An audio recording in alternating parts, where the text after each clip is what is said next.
Good afternoon, everyone.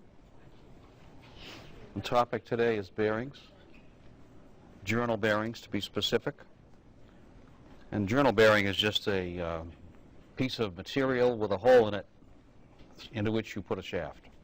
Very simple. Simple to design, but complicated as heck to analyze. This is probably the most complicated topic in the entire book, at least from a mathematical standpoint. The equations get fairly messy. So we'll talk first a little bit about lubricants. You might be surprised to know that water is the original and still useful lubricant. Oils are probably the most common lubricant, and they come in a variety of types. You're all familiar with petroleum oils. That's what you put in your car engine. Vegetable oils are also used, probably less so today than at some time in the past. Castor oil, which comes from the castor bean, was the lubricant of choice for the rotary engine of World War I. And if you were in ME 3311 with me and saw Mr. Gosher's presentation with his beautiful model of a working, I think it's a Bentley rotary engine from about 1911 or thereabouts, that uses castor oil for the lubricant. Whale oil was a very popular lubricant in the 19th century and resulted in almost complete elimination of certain species of whales. It was also used as a fuel for light. The sperm whale had an oil, and I can't think of the name of it now, it has a long name, which was considered to be the best and most refined, although you weren't refining it, oil for use in critical applications like clocks and watches. Synthetic oils are now more and more common, and they have properties similar to and somewhat superior to conventional mineral oils and are used in place of them. Most of the modern engines I'm encountering in automobiles are synthetic. I think even my wife's car, which is a 2002, requires synthetic engines, and later models as well. The main advantage of the synthetic seems to be they have higher temperature resistance and they last longer and they don't break down because they don't decompose to the degree that the natural oils do. I don't think they give any better lubrication, it's just that they last longer. Lubricants are measured, or distinguished I should say, by their viscosity, and that term defines the fluid's resistance to shear. The purpose of a lubricant in a bearing interface is to provide an easily sheared material that separates the metal pieces of the bearing, and sometimes completely, as we'll see when we discuss hydrodynamics in a minute. So viscosity comes in different flavors. Absolute viscosity has these possible units depending on what system you're in: pounds seconds per inch squared, also known as the Ren, R-E-Y-N. That's an abbreviation of Reynolds' name. Reynolds is one of the pioneers in fluid dynamics, as you may know. Millipascal seconds, also called centipoise, abbreviated CP, is, of course, the SI version. And to give you a reference point, water is about 0.02 centipoise at 20 centigrade. There's also something called kinematic viscosity, and that has the Greek V as opposed to the Greek eta for the absolute viscosity as the symbol. And it's not, we can't directly measure absolute viscosity, but we can measure kinematic viscosity, and that's done in one of a couple of different devices. One is a spinning cup, and you put the liquid in question in the cup, and you drive the cup, and you measure the torque it takes to drive the cup, and that's an indication of how much resistance to shear there is in the fluid, you know, the diameter and so forth. And from that you can back out the kinematic viscosity, which has different units: centimeters squared per second, which is called the stoke, and you most often see that listed as centistokes because the stoke is very large. One stoke is big, so they take 1/100th of it. And square inches per second is another possibility. And these two viscosity measurements are related through the density of the material, which is easy to find. So you measure the kinematic viscosity, you know the density, and that calculation gives you the absolute. It's the absolute that you need for all the equations, but you can only measure the kinematic. So this is a summary, really, of that same set of information that I just went through up here. And the note at the side here says, if you see the word viscosity with no other qualifiers, no adjectives, assume that they're talking about absolute viscosity. You're supposed to stick the qualifier in of kinematic if you mean that one. This chart, which is very useful for selecting lubricants, shows how the viscosity, in absolute terms over here, in centipoise on the right, and micro-rens. Turns out that rens are big too, so they typically take some fraction of them, as a function of bulk temperature of the liquid. And these are all oils, mineral oils. You're most familiar probably with the SAE engine viscosity scale. It usually has a W after it, 10W, 20W, 30W. And you commonly see multi-viscosity oils that'll be 10W30 or 5W30 or 5W40 or whatever.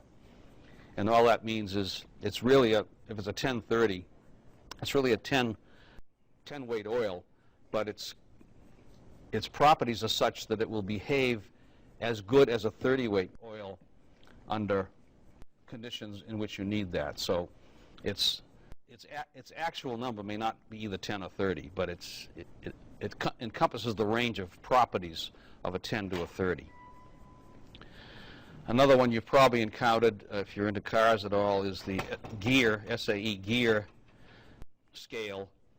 And these are much higher numbers, 75, 80, 90. And these are typically used in rear ends, differentials, and gearboxes of one sort or another. These are much higher viscosity. The number indicates viscosity. The higher the number, the higher the viscosity, obviously, from this scale. And there's an American Gear Manufacturers Association set of numbers that are directly equivalent to these, different scale. And ISO has their own scale. So everybody got into the act and made up their own scales of viscosity numbers. But each of these lines represents one particular oil, which has just a different number and a different system. And you can see that the viscosity is very sensitive to temperature. This is Fahrenheit degrees and centigrade degrees at the top. And your engine typically would have oil temperatures, I would guess, in the low 200s when operating. Your water temperature is thermostatic controlled to about 180 F, 190 F, depending on what thermostat you have. But the oil is typically a bit hotter because it's down inside the engine and it's transferring the heat out to the coolant, so the coolant's running cooler. So call it around 200. So if you have a 10 weight oil in your car, you can see that it's going to have a pretty low viscosity under operating conditions. 30 weight would be obviously more. So temperature in the oil makes a big difference, and that we have to take into account when we choose the lubricant. So let's talk about different types of bearings now. And I'm still talking only about the class of journal bearings, which means that excludes ball bearings and roller bearings. Those are a different animal altogether. So these bearings have no rolling elements in them. They're sliding bearings. You can have dry bearings. You just take a piece of bronze and run it against a piece of steel, you got a dry bearing. You're going to get, yes? Sorry, on that graph on the last slide there, so if cars have the 10 weight and their operating temperature puts the viscosity down to 0.8, does that mean that it's optimal to have an oil that's down around 8 for its operating temperatures? Well, you would have less power loss to the oil because you've got to shear it. You've got to shear the oil. When you move the bearing, you're shearing the oil, and that's doing work, which turns into heat, which in part raises the temperature of the oil, of course, right? So the more viscous it is, the easier it is for it to shear. The less viscous. Less viscous. Yeah. So 10 weight is much more like water than 30 weight, and you get up around 90 weight, it's starting to look like hot molasses. You know, it's really gooey. Okay? So in general, the larger the number on any of these scales, the more difficult it is to shear it. And also, the more it protects the joint because it can support more load. It's less willing to squeeze out of the joint. Think of it that way. Okay? Obviously, if we had molasses in there, it would support more load than if I had water, right? I would squeeze the water out more readily. Think of it that way. Okay? So we're going to have dry bearings. Those aren't very good because they're going to wear very rapidly. They don't have any lubricant in them, so we can add lubricant to make things better. So another option would be to have a hydrostatically lubricated bearing. These aren't that common, but they have some very interesting properties. The one that I'm aware of, and I don't know if, is Mile High Stadium in Denver still in existence, or did they tear it down? You are sports fans. Still up? Well, from what I've read, this is a convertible stadium. They can convert it from football to baseball and other things, and they do this by moving the stands around. The stands aren't light. You know, this is a concrete stadium, so you got a bank of seats, and beneath the seats and the floor, there are jets through which they can pump relatively high-pressure water, and they literally lift the whole bank of seats up on a film of water, at which time the grounds crew, I guess, can push and haul on it with a forklift truck or something. I'm not sure exactly how they do that, and slide it around on this film of water. So a hydrostatic bearing means I have static pressure from some lubricant. It doesn't have to be water, but water is convenient because it doesn't make as big a mess as oil and eventually evaporates. And I can move things around with very, very little friction because they're literally floating on a surface of fluid. And since they're very heavy, I can only do that by having a lot of pressure in the fluid, enough to lift the weight. Okay?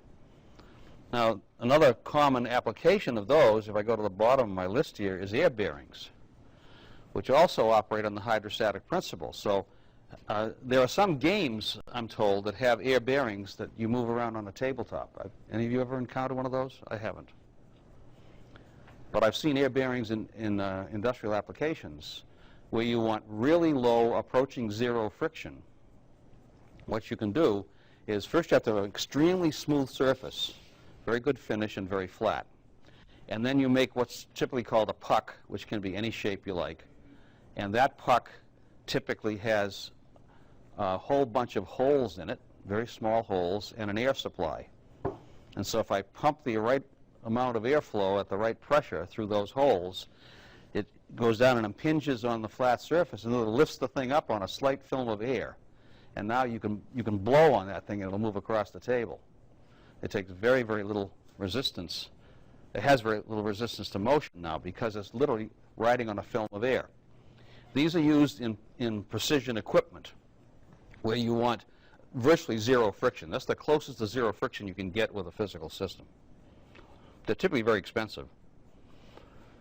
So we have some very specialized applications, like we want to move a whole bunch of seats in a stadium. Sounds like an odd thing to do, but it's possible. And we may want air bearings. Those are both I would put in the exotic category, both of those two. The more run-of-the-mill are these two categories. We'll talk about hydrodynamic first. Now, hydrodynamic are very common. In fact, every crankshaft in every engine that's out there running is running on hydrodynamic bearings, not roller bearings, not ball bearings. They're journal bearings on the crank pins and on the main pins, both. And of course, you have an oil supply in the engine with a pump, so you can generate oil at some pressure. 40 to 60 psi is common. And that's circulated through the engine through galleys that are small passageways. And that pump is engine driven in most engines. It could be electric motor driven, but I've almost never seen that in a conventional vehicle. So in other words, you don't have any oil pressure until the engine actually gets started and begins to spin. And then you pump up the oil pressure. So at startup, there's virtually no pressure. So what happens is you start the engine, and initially the journal is in contact with the bearing. The journal is the shaft, essentially, and the bearing is the donut that it's riding in. And so there's a little bit of clearance, diametral clearance, of course, there has to be for it to turn, thousandth of an inch or so. It's sitting down by gravity on the bottom of that bearing. It starts to turn.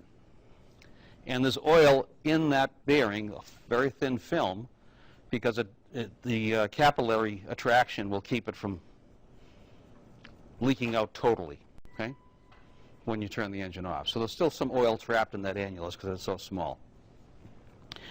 So when I start that thing up, it's running metal to metal.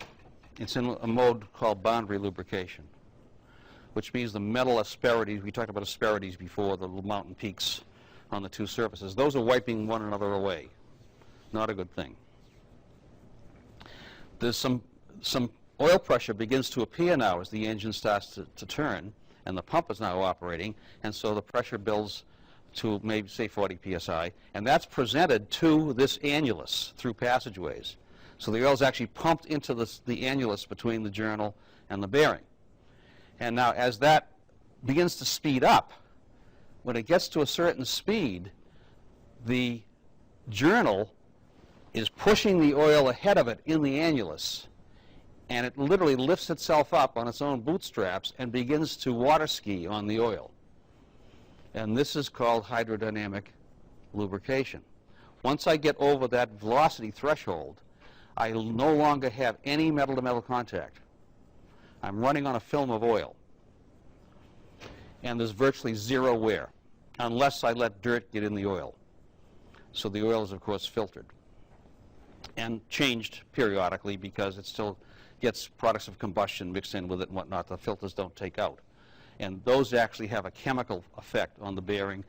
There may be acids created from the chemical processes, and the oil may start to chemically eat the bearings, which is the bigger reason why you need to change it from time to time.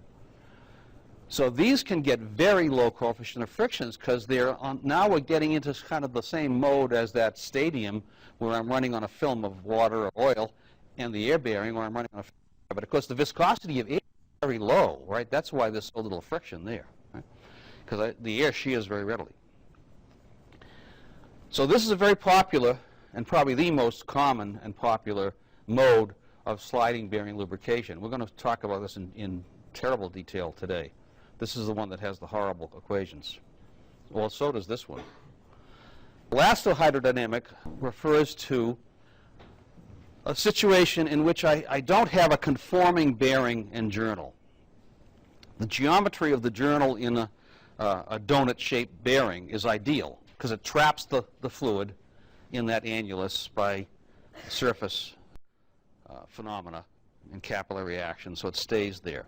But now take a pair of gear teeth that are pushing on one another like this, and they have at best line contact, right, and a very small contact patch.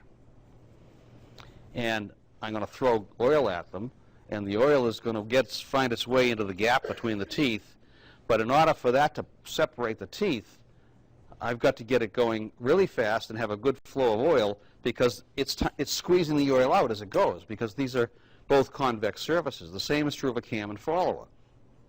So unlike the conforming joint of the bearing wrapped around the journal, this thing is spitting the oil out instead of trapping it. So I have to it's much more difficult to get this guy up on water skis. It can be done, but I have to get very high velocity. More often than not, these things run in less than elastohydrodynamic with some metal-to-metal contact.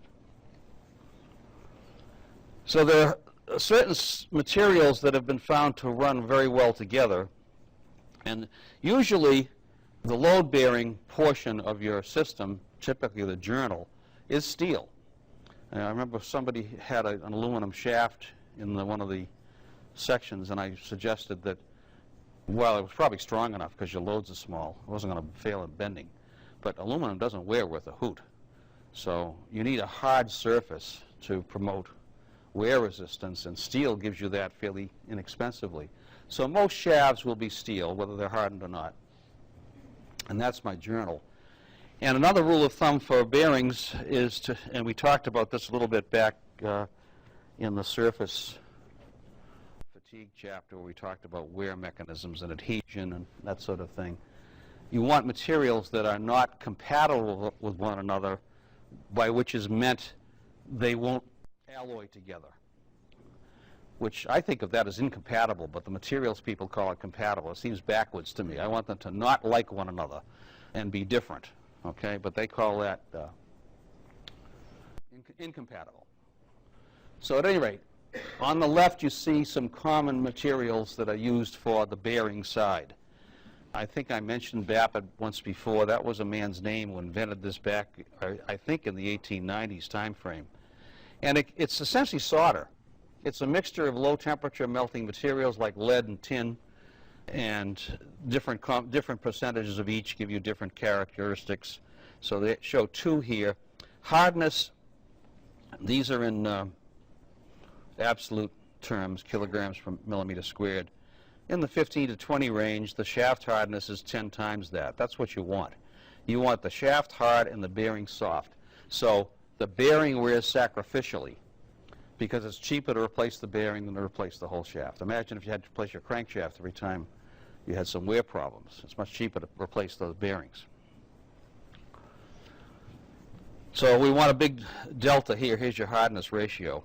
And the other advantage of having soft materials in the bearing is that if some dirt does get in there, some particles of some sort, they can get embedded in the soft material and hopefully get embedded all the way below the surface, so they're not sticking up to scratch the journal as it comes around. Here's some pictures of typical bearings. These look like inserts for a crankshaft and an engine, and here's a good shot of how they would be used. This could well be the end cap for a main bearing in a crankshaft. It's obviously half the bearing, the other half's in the block, and here are the holes through which the bolts will come to hold it together. And this is steel, most of it, but there's a thin film. You can see the thickness of it, the light silver right there. That's Babbitt. And in the old engines, way back in the 1920s and 30s, this Babbitt material was cast into that piece of steel and then machined as an assembly to dimension. And somewhere along the way, I think in the 1940s, they got smart and said, let's make this a removable piece that I can snap in and snap out, so that if I wear it out, I can just snap a new one in and not have to, melt the old one out, cast another one and machine it and so forth, which is a lot of work. So what you're looking at bearing inserts here, which are Babbitt, and they're actually, even those inserts are steel, and the Babbitt's electroplated onto it to the tune of about 2 thousandths thick. Well, the Babbitt's more expensive than steel. It's made of lead and tin and such. So that saves some money by not making it fully thick Babbitt, but just a thin coating. Now, if I really can keep it up on water skis, I'll never wear that 2 thousandths off, right? But let it run out of oil, and that's gone in about 2 seconds if you don't have the lubricant to lift it off. So this shows a cross-section greatly exaggerated, because this total gap is like 1/1000th of an inch, but in order to draw it, I had to make it huge. And the journal, I don't even have it sitting at the bottom, so supposedly this thing is turning and lifting itself up by its bootstraps. But I have some load on it, some side load on my journal. And this describes, whoops, I gotta go back one. This is a little more accurate drawing, because here it's not yet turning. And so it's actually in contact metal to metal down here. And again, I've grossly exaggerated the gap. And the center line of the shaft and the center line of the bearing are directly above one another, as gravity would dictate, right? It's not yet turning. So that's at 0 relative velocity. So this picture represents the origin on this plot.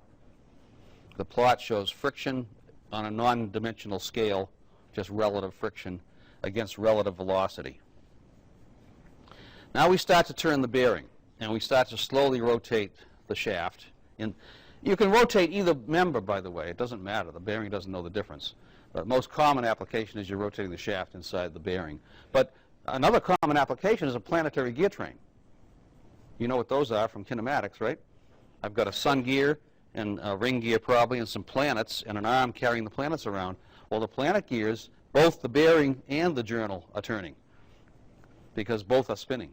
Right? The arm is the journal, and that's spinning, and the planet is turning as well. So I could have velocity of non-zero in both, but the relative velocity is all that matters. Okay, so I'm starting to turn, shaft's rotating slowly, And I'm in what's called boundary lubrication because I still have metal-to-metal contact, but notice that the center line of the journal has shifted to the right. That may be counterintuitive. I'm turning this way, and the journal's trying to walk its way up the bearing, climbing the wall. Okay? So this is called the eccentricity, the center line shift. So the eccentricity now is introduced. Now as I start to go faster and faster, this motion, if it's fast enough, the fluid is sticking to both of those pieces. If I look at the velocity inside the oil, there is zero relative velocity between the molecule of oil that's touching the journal. And likewise, zero relative velocity between the molecule of oil that's touching the bearing. So if the bearing is stationary, the molecules of oil on the outside film that are touching the bearing are not moving. But the molecules of oil that are stuck to the journal are moving. And they're moving at the tangential velocity of the one versus the other. And therefore, the average velocity in the sheared liquid is half of the tangential velocity, 0 plus whatever over 2. So now I get this going fast enough, and the fact that the oil is stuck to the journal, it pumps it into this annulus and lifts this thing up. So now I've reached hydrodynamic lubrication. The fluid is literally pumped by the shaft, and notice that now the center line of the journal is to the left of the center line of the bearing. It's pushed itself back. It started to walk up the wall, and it got the fluid in there, and it pumped the fluid in, and the pressure pushed it back to the other side. So the eccentricity is now in the other direction. That's the mode I want to work in all the time. And it just occurred to me when I was reviewing the lecture today that the latest automobiles, the hybrids in particular, have a new feature. When you stop at a traffic light, the engine shuts off completely. And when you step on the gas to go again, it automatically starts the engine. Golf carts do the same thing. And I said, wait a minute. I'm going to be in boundary lubrication every time I start off from a traffic light, as opposed to the conventional situation where I sit at the traffic light, the engine's idling at 600, 800 RPM or whatever, and I've got full film lubrication in there, even at that speed, and I'm up on the oil, and I have no metal-to-metal contact. So I'm wondering, are these things going to wear their bearings out sooner because of all this starting and stopping? Who knows? We'll see. Have to wait a few years to find out. But the starting and stopping are the only times in which you will put wear, physical wear, into these things, provided you have clean oil. So here's an expression for the shear stress in the oil. And this eta is the absolute viscosity. U here is a stand-in for velocity. For whatever reason they use U, and I've stuck with that. We typically call it V in kinematics, but that's okay. And Y is the, I guess I need another picture here. Get the blow up in here. Y is simply the dimension across the gap. And here's this little chunk of oil which is stuck to the moving platen on the top and stuck to the stationary platen on the bottom and getting sheared, as you see. H is the lubricant film thickness. And this model is considered a legitimate analogy to the circular annulus over here. And it's a lot easier to deal with mathematically to have it in a straight line than in a circle. So the equations are developed for this model here. And the justification is that this annulus is so thin compared to the circumference that I could consider it to be straight, and I don't introduce a great deal of error because there's not a lot of change in contour as a percentage of the thickness of the film. Now this shows parallel plates, and that's not the case here because you can see the annulus is fatter at the top than at the bottom. But the first attempt to analyze this by a guy named Petrov a long time ago, he took this model, which is simpler to deal with mathematically, and from that work other people took it further. But the fact is that if these two are parallel, I can't support any load. Even though I'm moving, that eventually will just squeeze the oil out and come down and sit metal to metal on the bottom piece. So that's not going to work. What I need to do, there's my labels. If we have constant thickness, which is this picture, then this just becomes big U instead of du dy over h. But now we want to go to a system that works and will actually support the load. And that requires that I have the plates be non-parallel. And here, to make the math a little easier to handle, they tip the bottom plate, which is the stationary plate, so that your velocity is still along the x-axis, if you will, and doesn't have some component in it to make things more complicated, okay? But I have now a changing of thickness from one end to the other. Bottom plate is fixed, top plate is moving to the right. And again, thinking in terms of this oil really being stuck to each plate, the molecules of oil being stuck to the plate, then I'm shearing the oil, and I'm also moving the oil to the right, and thus I'm pumping it into the gap. And as I pump it into the gap, I develop pressure that can support a load. So this can support a cross load shown as P because of the pressure being developed in the gap. And that's the analog of this more complicated geometry over here, where this changing width annulus is analogous to that changing dimension gap. So some of the terminology used here, OB is the center of the bearing and OJ is the center of the journal, and they're going to end up in some relationship after they start to pump.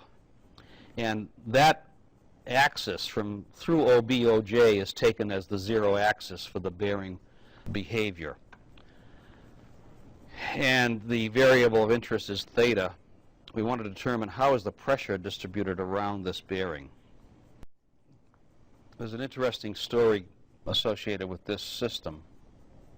It goes back to the 1880s in England, when railroads, of course, were well established by then. They started in the early 1800s in Britain, and were the mode of transportation in the late 19th century. And we've already talked a little bit about some of the railroad issues with the fatigue failure of the axles and such. They also were experiencing bearing losses. Bearings would burn out, and so they were working on trying to improve bearing design to reduce friction, which would give them more economy of operation, and so forth and so on. So a fellow named Beauchamp Tower, first name is Beauchamp Tower, who was not a scientist. He was probably an engineer of the time, a practical guy who did experiments. And he set up an experiment in his laboratory in which he took the equivalent of an axle and some bearings, and he wanted to measure the pressure in the fluid and experiment with reducing friction and such. And so he did so, and he was surprised to find that the pressure measurements he was getting as he spun this thing, he had some kind of a pressure transducer in a cross hole looking at the oil, right? You got the oil in there, and he's spinning it up at some speed on the bench, and his pressure gauge goes way up. I don't believe that. You know, I've got a certain weight of axle and a certain area, and that should be the pressure, and it was orders of magnitude bigger. So he said, I'll drill a hole and see if I can add more oil or something like that. So he drilled a free hole. He's got a plug in the other hole with the pressure transducer. He drills a hole into the bearing, and he runs it again, and out comes the oil like a gusher. He says, oh, there's something wrong there. So he took a cork and stuck it in the hole, started up again, blew the cork out. So he whittled some wood, hard wood, and pounded it in with a hammer, started it up again, blew the thing out. So, we're onto something here. There's a lot of pressure in there. So then he investigated the pressure by doing this all the way around and found a very distinct pattern, which you'll see in a moment on an upcoming slide. And that was in 1880. And in 1886, Mr.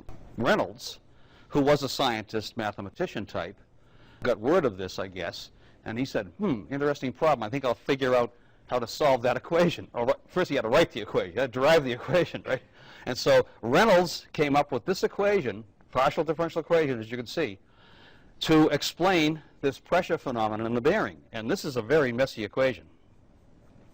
We can see eta in there. That's the absolute viscosity. H is the gap in the bearing. P, I think, is pressure. And we've got x, y, x and z, two dimensions. Z would be along the axis of the bearing, and x would be radially, I would assume. And This equation defied solution because there are no computers in 1886. And he's trying to solve this longhand, and he could not solve it. A whole bunch of other people tried, and they could not solve it. Later on, as you'll see in a moment, some other folks said, well, let's pretend that some of these terms are zero and get rid of them, and then we may be able to solve it. So the first one that was done was to say, well, this change in pressure with respect to z, that's the long axis of the bearing, right, is going to be very small, approaching zero, if I have a long bearing and I'm looking at the middle. Because the only source of change in pressure is it leaking out the ends, right? If I had the ends plugged, I'd have the same pressure this way and that. But it's leaking. But if the bearing is physically long, I'm going to see a fall off in pressure near the ends, but if I get in the middle, I'm too far away from the leak. So that's the assumption here. Pretend that the bearing is infinitely long. Then we can solve it. This is a picture of, we'll come back to that in a moment. This is a picture of what Beauchamp Tower ultimately discovered. Same arrangement you saw before with the axis going through the two center lines when they're in pumping mode here. And this represents, this little parabolic shape, represents the pressure distribution on this journal when it's rotating counterclockwise. And notice that there's no pressure over here at all from the back side, 0 to pi, and 0 to pi on this side you have this funny shape. Now if you look along the length of the bearing, as you would expect, you've got a maximum in the middle, and because it's leaking out the ends, this is not a very long bearing as I've drawn it, but as it's leaking out the ends, I'm going to drop the pressure back to atmospheric at the end, right? That makes sense? So this led to an equation for the torque in the bearing, rotating torque and stationary torque. Now why do we have two of them? Well, there's a reaction torque on the one side, and this is sine of phi. Phi is the angle from this axis, wherever it happens to end up, and your reference axis. You chose x and y this way. This is an equation for the power lost. These are velocities. So the rotating torque is the source of the loss of power. There's your distribution in the long dimension. You can find this value of phi from this expression. I haven't defined this epsilon yet. This epsilon term is the eccentricity ratio, so-called. The eccentricity, of course, is the amount to which these two have separated. It's defined right here as English E. So it's the hypotenuse, the distance between OJ and OB. But I also start out this bearing having some clearance, right? I build it, and I build in, say, 1/1000th of an inch clearance between the two pieces. That's my so-called CD, clearance on the diameter.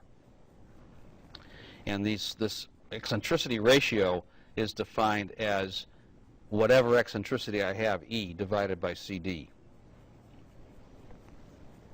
So it's non-dimensional now, right? It's a percentage of, it says how much of the available clearance have I used up with my eccentricity. When that gets to 1, I'm rubbing on the other side of the bearing, right? That's not a desirable case. So I want to be somewhere between 0 and 1.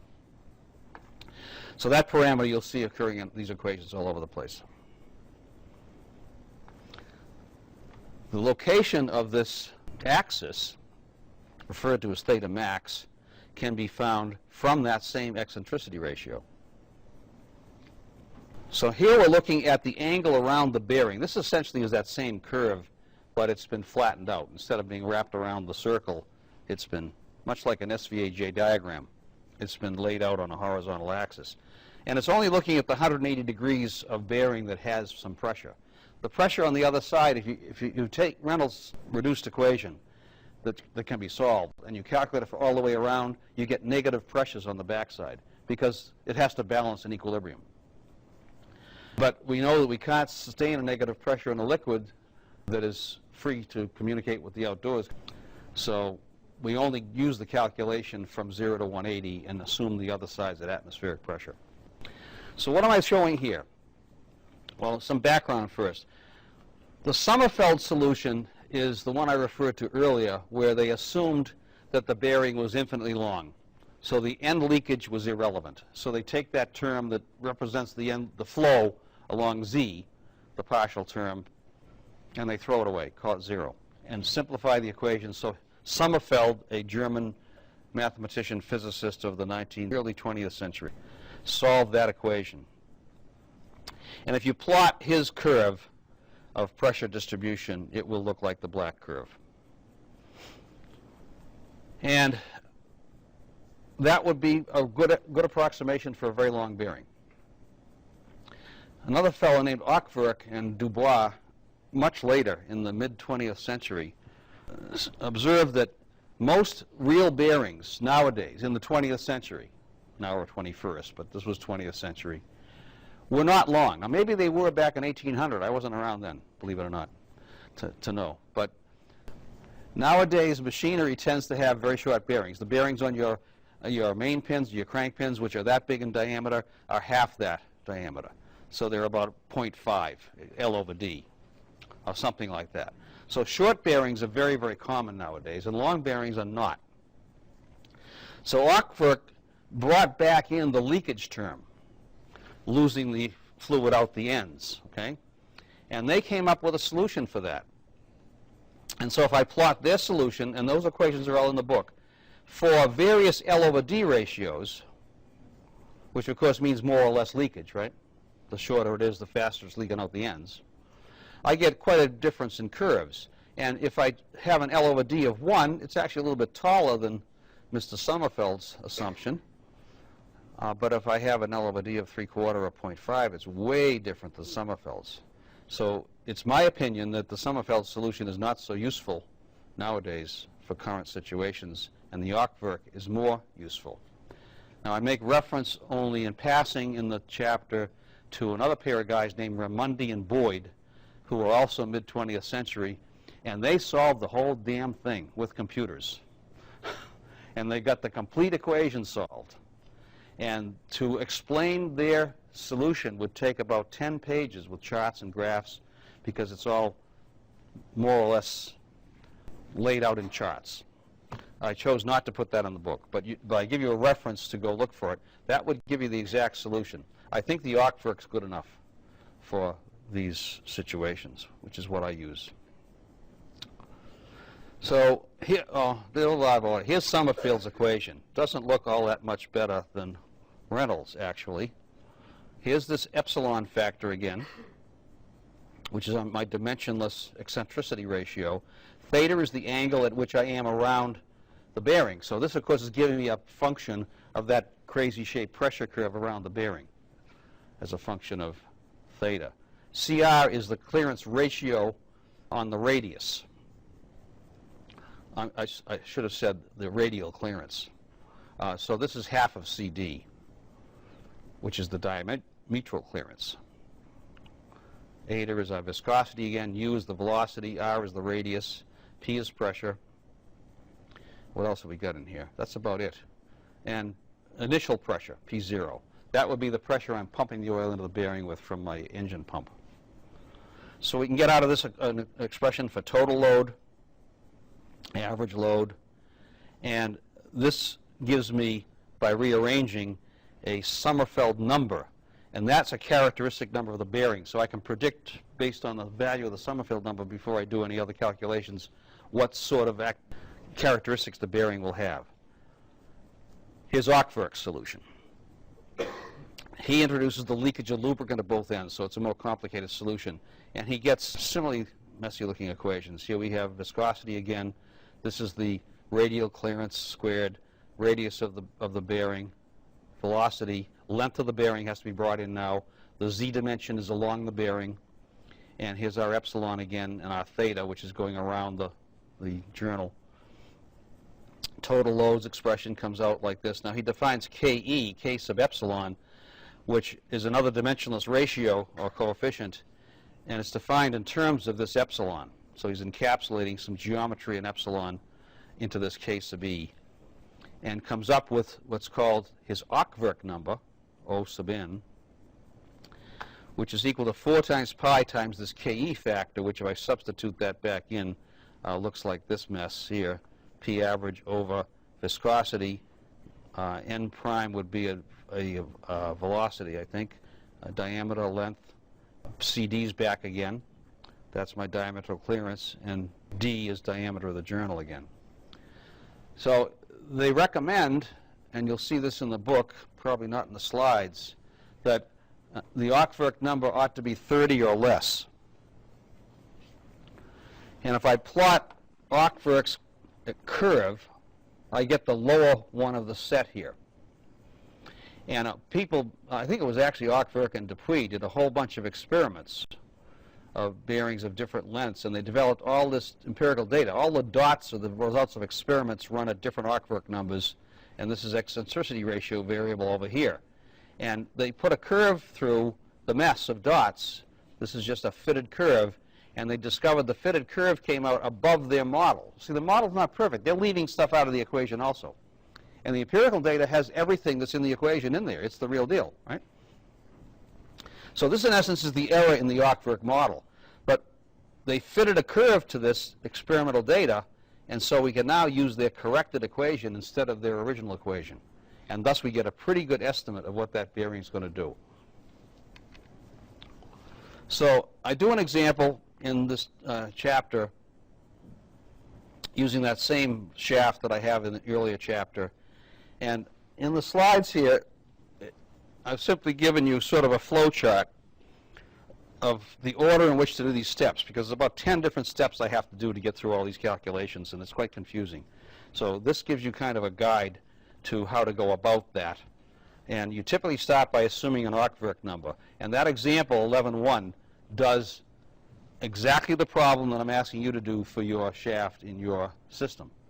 So if you study that example for a short bearing shaft, short bearing on a shaft, and see how that is laid out, assuming an Ockwerk number, I think I assume 20 as the starting value. And it's an iterative process, just like spring design. I'm going to have to make so many assumptions to get the thing going that it may turn out that the assumptions were not the best, and I have to go back through again and change the assumptions until I get, and here's what I'm after, which I'm not going to get to in the slides here, I can tell. I want to calculate the minimum film thickness of the oil. That's what's going to come out of all this messy calculation. I don't want it to be 0, and I want it to be thick enough to be above all my asperities in my surface finish. So the ultimate parameter as to whether I have a decent bearing or not is, given the surface finish that I can create on my bearing, which is pretty good. I can get down to like 30 or 40 microns, microinches, 30 or 40 microinches without too much hassle and trouble, both on the shaft and in the bearing. I want to have that plus for my minimum film thickness. Otherwise, I'm knocking asperities off. I'm not water skiing, right? So if I can get the oil thickness enough above my height of asperities, then I'm on the film of oil and everything's fine. So the bearing design process really centers around trying to get some combination of factors, and you've got a lot of variables. I can bump up the viscosity of the oil, and that will give me a thicker film at the cost of more loss, right? And I can also change my Ockwerk number, which will affect both the thickness of the film and the side load that I can support. Now, in your case, and in most cases, before you ever bother to get to this bearing problem, you've already figured out what your forces are. You've already figured out what the diameter wants to be of the shaft. That's also a variable in here, right? I could play with that. But you now know what the diameter of the shaft wants to be, or what you would like it to be, for bending and torsion and all that good stuff, right? And you also know your side loads. So those are two of the terms in those equations. You're going to have to assume an eccentricity ratio and assume an Ockwerk number and start turning the crank and see what comes out, and then play with those numbers until you get some collection of stuff that works. So all I can suggest you to do to get at that is study that example 11.1 in the book. It's a good roadmap to what you're trying to do with your problem. Okay?